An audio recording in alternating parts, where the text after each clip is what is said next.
This is problem 12.91 on page 777. A 1 pound ball A and a 2 pound ball B are mounted on a horizontal rod that rotates freely about a vertical shaft. The balls are held in the position shown by pins. The pin holding B is suddenly removed and the ball moves to position C as the rod rotates. Neglecting friction and the mass of the rod and knowing that the initial speed of A is 8 feet per second, determine the radial, well, part A, the radial and transverse components of the acceleration of ball B immediately after the pin is removed, B, the acceleration of ball B relative to the rod at that instant, and C, the speed of ball A after ball B has reached the stop at C.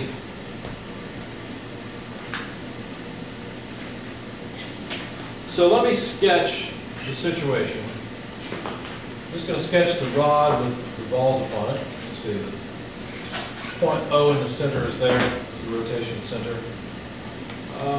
A is over 10 inches.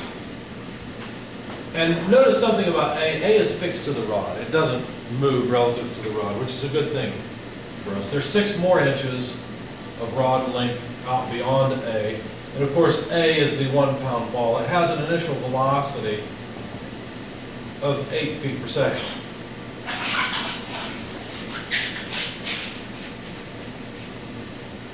Ball B starts in a little bit closer at 8 inches.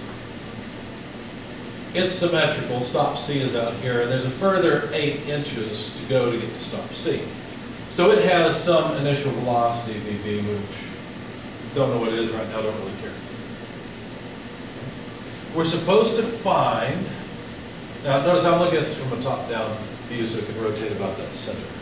We're supposed to find the acceleration of B in the radial and transverse directions at t equals 0. So right when we release this from rest, what happens? So the pin's pulled out, but we're not releasing it from rest, it's rotating at a certain speed, that's why there's no velocity in it.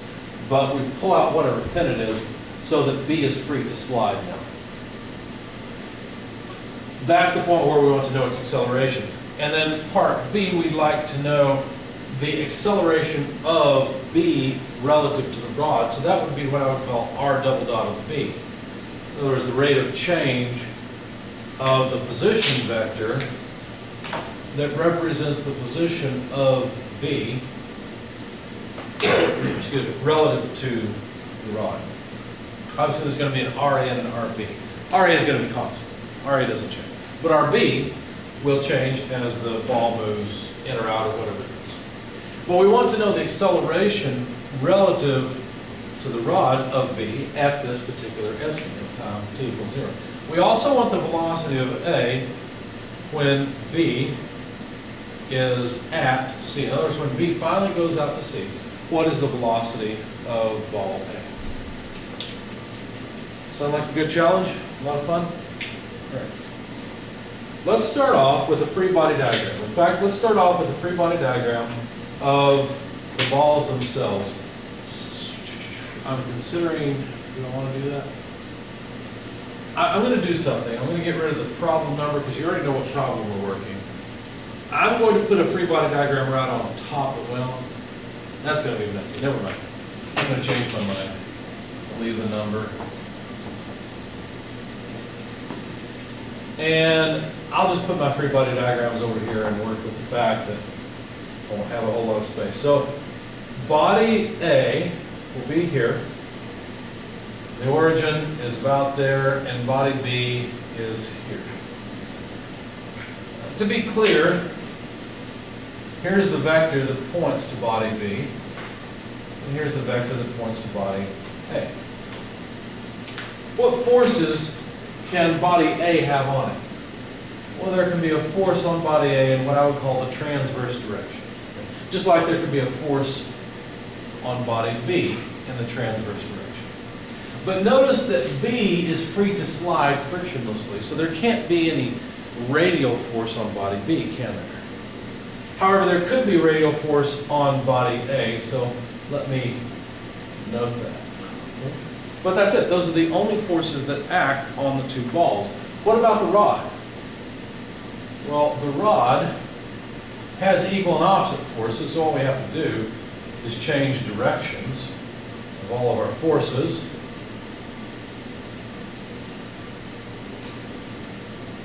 And then realize there's some force in some direction. I'm going to use a broken arrow to indicate I don't know the direction. I don't really care. Doesn't matter. There's some force at O that keeps this rod from moving around. But those are the only forces acting on the rod. All right, so let's start off with ball B. Because that's what we're asked about, right? We're asked about acceleration relative to the rod of the body and so on and so forth. If I sum forces in the radial direction for body B, what will I get? Well, for body B in the radial direction, there are none. So that's equal to the mass of body B times the acceleration of B in the radial direction, but the mass of body B is not zero. Therefore, the acceleration of body B in the radial direction is just zero. That's counterintuitive because you know that the ball is going to fly out on the rod. But right now, the radial direction is that way. Therefore, there is no acceleration of the ball in that direction. Okay. What about the transverse direction? Well, since we're obviously using a radial transverse coordinate system, let me write the transverse acceleration. Just expand it in terms of radial transverse coordinates. If you look it up, you'll see that the transverse acceleration is the radius to B times theta double dot plus 2r dot B theta dot, where theta dot and theta double dot are just talking about the rotation rate of the vector RB, which is riding on the rod. And it's pretty obvious that theta out to B and theta out to A, the way they change is the same. So if I were to say theta dot of A and theta dot of B, or theta double dot of A, theta double dot of B, they're the same thing. Because both rods ride, or both balls ride on the same rod. So I'm just going to talk about theta dot and theta double dot for both, for the rod essentially.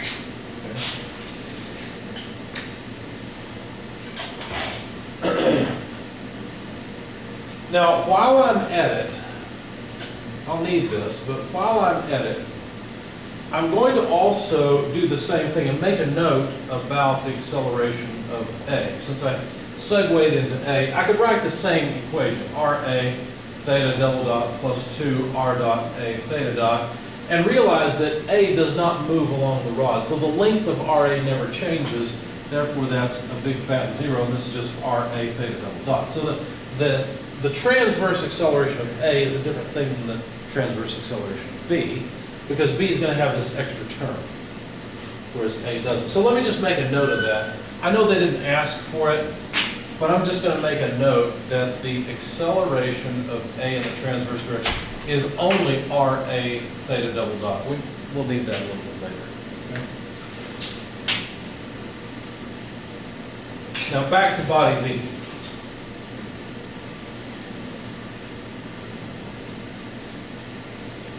All right, I've summed forces on body B. I could do so on body A. Instead, I'm going to go for a sum of moments on the rod. Now this is going to get a little bit tricky. Let's see, I don't think I need to sum forces. Yeah, I don't think I need to sum forces on either of the balls anymore, so I'm going to erase my free body diagram. I may have to redraw it. So let me just keep the free body diagram of the rod. Looks like my pen is running out of ink. Does red or green show up better on the videos? I think red does. Is that correct? As long as it writes well? Okay. So let me go ahead and just jump up here and sum moments about O, taking counterclockwise as possible on the rod. If the rod is massive, I know we haven't really talked about this much yet, but sum of moments will end up a whole lot like sum of forces. We'll end up with I alpha, something like that. Okay? But I is a mass moment of inertia. If the rod doesn't have any mass, then this will be zero. Okay? So I just needed to tell you that so you would understand why the sum of the moments are zero on the rod. It's because the rod is massless. More particularly, the rod has no angular inertia. They can't have any angular inertia if it doesn't have any mass anyway. So Then all I need to do is sum moments. Notice that FAR passes through O, FO passes through O. I'm summing about O. Therefore, the only thing I would have, another red pen, see if we can write any better. Oh, that's much nicer. Perfect. All I would have is the moment of the force from B and the moment from the force due to A. So let's see, FB transverse will be a negative moment, so I'll have minus RB FB transverse, right? And minus RA FA transverse.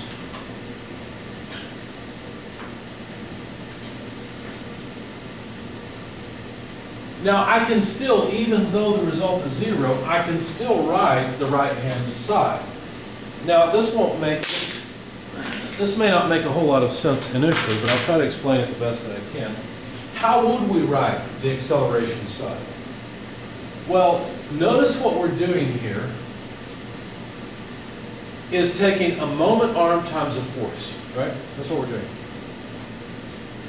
Couldn't we also then consider, and this goes back to the free body diagram I've already erased, wouldn't there have been a kinetic diagram for the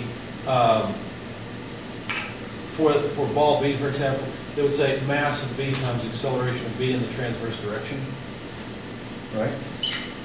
So in that sense, isn't there also, if I consider what's going on with the rod, isn't this going to be that force? Aren't they the same thing? Right? So won't there be a negative mass of B, RB, let's see, make sure I get it right, times the, well, let's do it this way. Let's write RB, and then mass of B times acceleration B in the transverse direction. All I'm really doing is replacing FB theta with MB AB theta, which that's just sum of forces equals mass times acceleration, right? And then for the second term, for A, wouldn't it be similar? So minus RA, mass of A, acceleration of A in the transverse direction. Now notice that this side's 0. This is just a rewriting of this side, so it's also 0.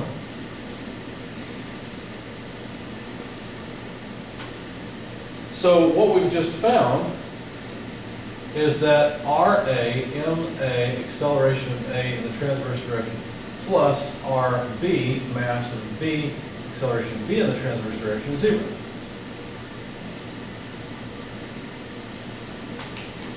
But don't I have an expression for the acceleration of A in the transverse direction? So can't I write RA mass of A, acceleration of A in the transverse direction is RA again, theta double dot. And I have an expression for the acceleration of B in the transverse direction. It's a little more complicated. It's RB theta double dot plus 2 R dot B theta dot. Okay.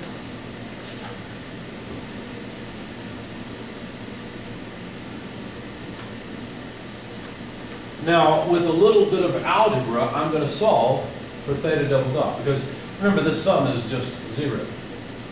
So if I expand things out, RA, MA, well, that'd be RA squared, theta double dot. Expand this out, I'd have plus RB squared MB, theta double dot, plus 2 R dot B theta dot RB MB, 0, just distributing RB MB.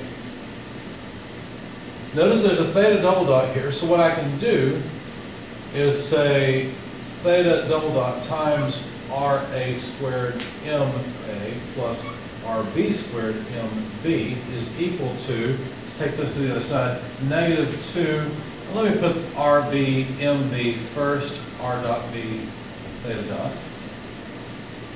And I think we're done with, well, almost done with that. And so theta double dot is just negative 2 RB MB r dot b theta dot divided by RA squared MA plus RB squared MB. Most of this doesn't really matter. Notice that RB dot is 0 initially. In other words, the body B is not sliding on the rod. We've just released it. It might be accelerating, but it has no speed yet. So that means that theta double dot is 0. That's the important piece. So if theta double dot is 0, and RB dot is 0, then the initial transverse acceleration for B is also 0. So what that means is that both the transverse and radial acceleration of B is 0. Because B is not sliding out on the rod at all. At least not yet. So that's what happens at time t equals 0. Seems kind of anticlimactic, doesn't it? Why do we go through all of that? Could we do anything else interesting? Let's go back and let's look at the acceleration of B in the r direction. We already know that's 0, right? But what we've done here in expanding the transverse acceleration in radial transverse coordinates suggests we could do the same thing for the radial acceleration. R double dot of B minus RB theta dot squared. Now, where am I getting this from? Remember the radial transverse acceleration components that we looked at? I think it's equations 11, 42, 43, somewhere in there. That's where I'm getting. I'm just getting the pieces of each. The radial piece is here, the transverse piece is there. Okay? If this is 0, what that means is that R double dot equals RB theta dot squared. Right? So we can actually calculate R double dot B pretty easily. It would just be nice to know the angular speed. Now notice this is, I would call this theta dot initial, because the time they're asking about is time t equals 0, and this could be, and I'm sorry, I forgot my b. So that would be the initial acceleration relative to the rod, but that's what they want. So if I just knew the initial angular speed of this rod, I'd be okay, but notice I've got the initial velocity of A. Could I figure out the angular speed? Sure.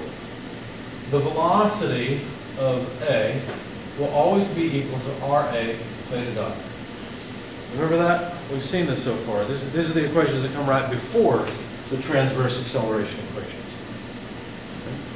And we talked about this, I think, in the context of a wind turbine. Right? And noted that out on the tip of the turbine, pretty quickly with a relatively mild angular speed, you could have the tips breaking the sound barrier.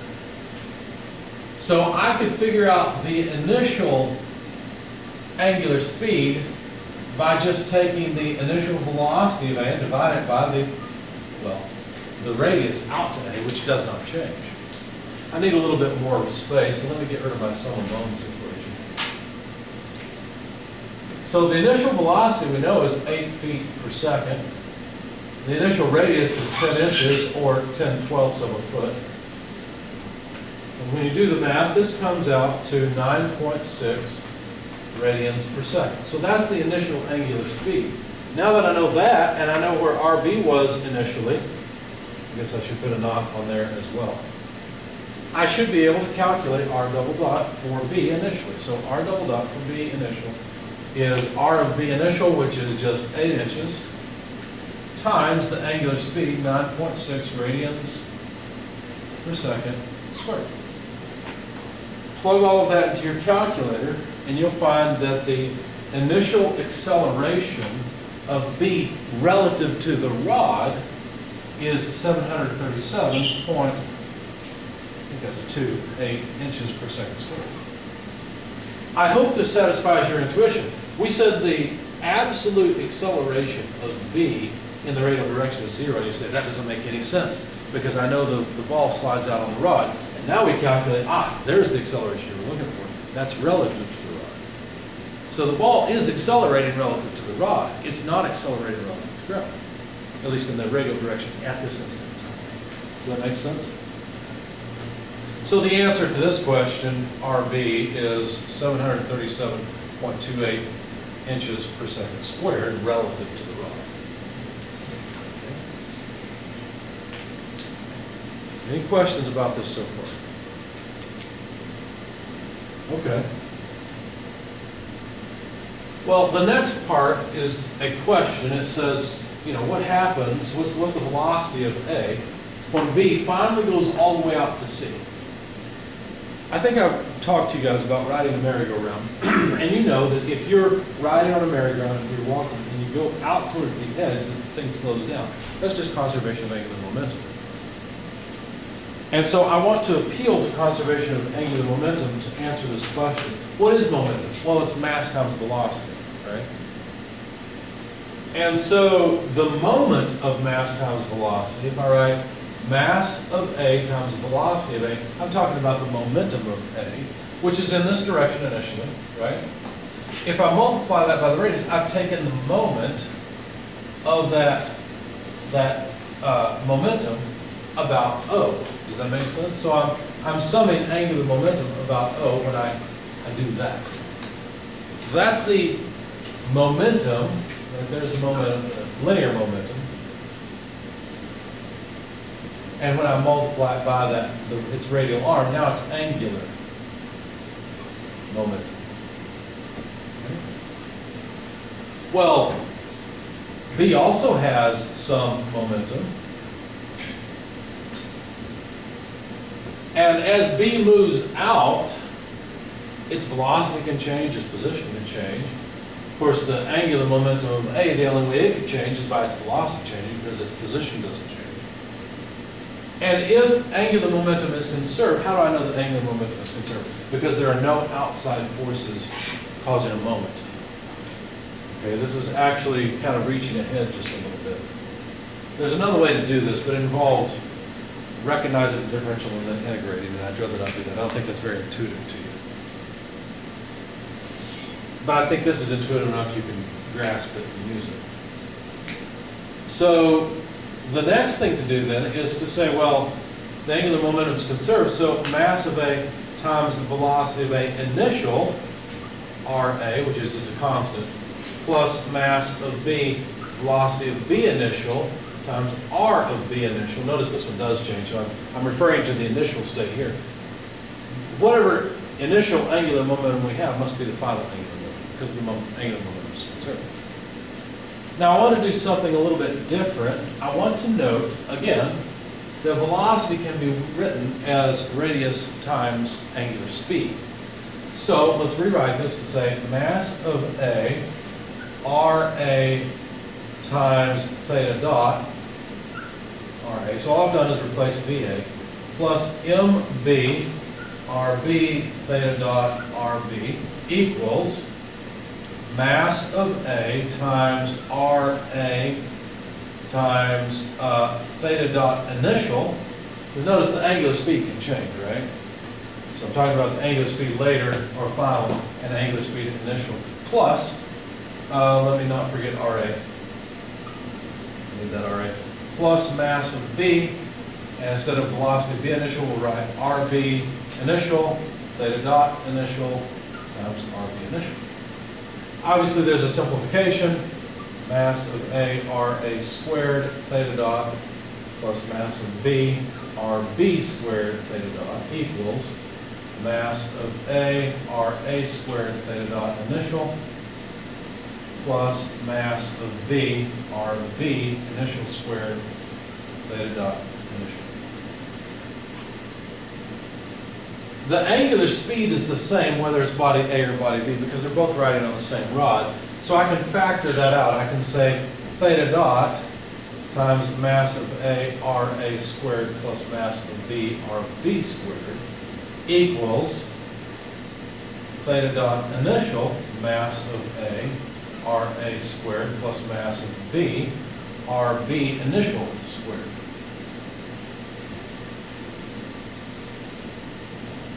And then, if I'd like to know the angular speed of the rod, all I've got to do is scale the initial angular speed of the rod by this factor, MA RA squared plus MB RB naught squared divided by this factor, MA RA squared plus MB RB squared. Okay. The only difference is RB naught versus RB. As B moves out in the radial direction, that changes the angular speed. So, I know the initial angular speed was 9.6 radians per second. Remember, we computed that a minute ago. I guess we got it right there. And I just need to scale it based on the mass of A, mass of B, and their locations. In fact, the mass of A is a pound, so I'll just write 1. I'm not going to use units, they're all the same. Okay, so RA is 10, so that needs to be squared, plus the mass of B, which is 2 pounds. RB initial, well, RB initial is 8 inches. That has to be squared. That completes the numerator. In the denominator, I've still got the same 1 pound for MA, and the position of A does not change. So 10 inches squared. The mass of B is 2 pounds. RB does change though. When B finally moves out to where C is, then the radius of B is 16 inches. So I'll have to have 16 squared. When you plug all of this into your calculator, you find that the rod is rotating at about 3.5765 radians per second by the time that B moves out to C because of conservation of angular momentum. It's slowed down. That makes perfect sense. That's what happened to you on the playground, right? When you're on the merry-go-round, you walked out or you moved out and it slowed down. You moved in, it sped up. So now we know how fast the rod is rotating once B moves out to C. If we now want the velocity of A at that point, well, that's pretty simple. Because the velocity of A is still just RA theta dot. But now theta dot is a little lower. So RA is 10 inches, theta dot is 3.5765 radians per second. And so that's 35.765 if you want. If you say 77 inches per second.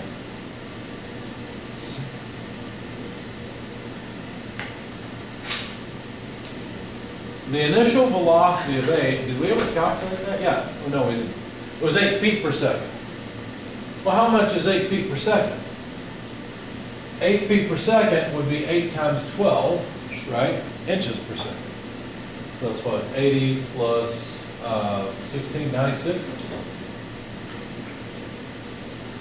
So initially, A was moving at 96 inches per second. Now it's down to about 35.8 or so inches per second. Because the moment of B's mass, or B's momentum really, has increased, therefore it had to come from A. Any questions about all this? So this is probably the trickiest radial transverse components problem you've seen. But it shows you the power of knowing a couple of things, like that angular momentum is conserved. And in this case, and that those radial transverse components that seem so confusing actually have a lot to say. They can help you quite a bit. Any questions? Anything else?